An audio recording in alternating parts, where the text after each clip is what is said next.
Is Airbnb gonna crash the housing market? So yesterday I got something sent from one of my clients and it was a link saying Airbnb is gonna crash the market because everybody's upside down and they're not making as much money and it's so bad and it's gonna kill everything and everybody's gonna be so dead on the floor. And one thing I don't like is when people write articles on things that they are not in. If you are not a real estate agent working every single day, you should not have the opinion about when the market is going to crash because you're not doing it every single day. Just like if you coded a computer, I'm not going to tell you how to code the computer. Or just like if you were managing a store, I'm not going to tell you how to manage your store because I don't do that every day. But people still have the audacity to write articles that they don't know much about because they're not in the space. So let's break down what I think is going to happen, and who knows what happens, but this is my opinion. So first, the inventory is low. There's no doubt about that. For every one home that hits the market, there's probably 5 people in line for that home. That means we would need a huge amount of supply, and demand will have to come down so much to have any type of crash.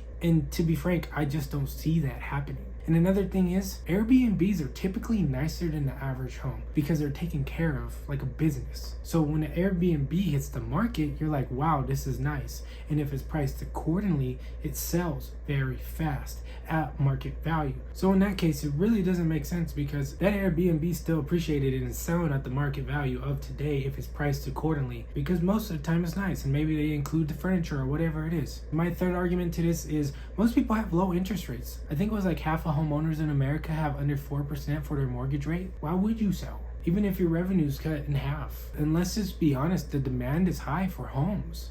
Everybody wants a home now. It's the cool thing to do. I mean, it's the right thing to do, obviously. It's how you build wealth in America, but now it's the cool thing to do. 20 years ago, it wasn't the cool thing to do. People were like, oh my God, you're buying a home, you're crazy. Now it's like, oh, I wish I could buy a home. And for a real life example, my client, who's paying all cash, seen a home that was 2 days on the market at 480, and we offered 500,000, and by the time they got our offer, there was 6 offers on it, and we seen it on day 2. Now luckily they took our offer because it was so good. If that would have stayed on a week, they would have had 20, 30 offers. Do you see what's really going on here? There's not enough supply for the demand.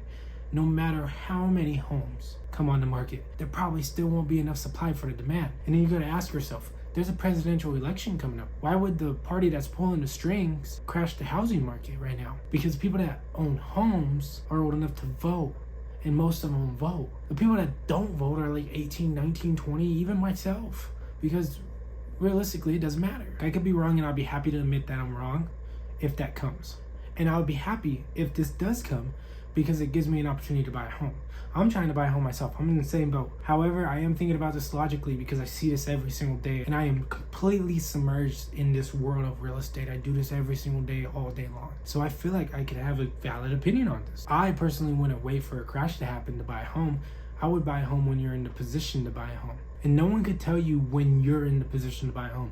You have to know that you're in the position to buy a home. You have to have a good job, a good income, low debt, savings, and be willing to take on that responsibility of owning a home, because it's not a walk in the park to own a home.